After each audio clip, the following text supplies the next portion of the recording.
అసలు స్వామి హనుమ పేరు చెప్తే చాలు. బుద్ధిర్యశో బలం ధైర్యం నిర్భయత్వం అరోగత అజాడ్యం వాక్పటుత్వంచ హనుమత్ స్మరణాత్ లభీత్.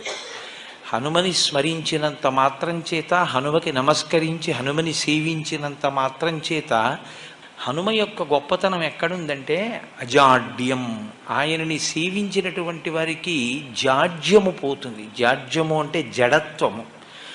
జడత్వము అన్న మాటకు అర్థం ఏమిటంటే స్పందన శక్తిని కోల్పోవడం. శ్రీరామాయణంలో రామచంద్రమూర్తిగా శ్రీ మహావిష్ణువు వచ్చే ముందే బ్రహ్మదేవుడు అనేక మంది దేవతల్ని శాసించాడు. రావణ సంహారం అంటే అంత తేలికైన విషయం కాదు. నరవానరముల చేత సంహరింపబడడు కనుక, ఆయన నరవానరముల చేత సంహరింపబడనని వరం అడగలేదు కనుక మీ అందరూ కూడా వానరాంశలలో వెళ్ళండి అన్నాడు. దేవతలందరూ వానరుల యొక్క అంశలలో వచ్చారు.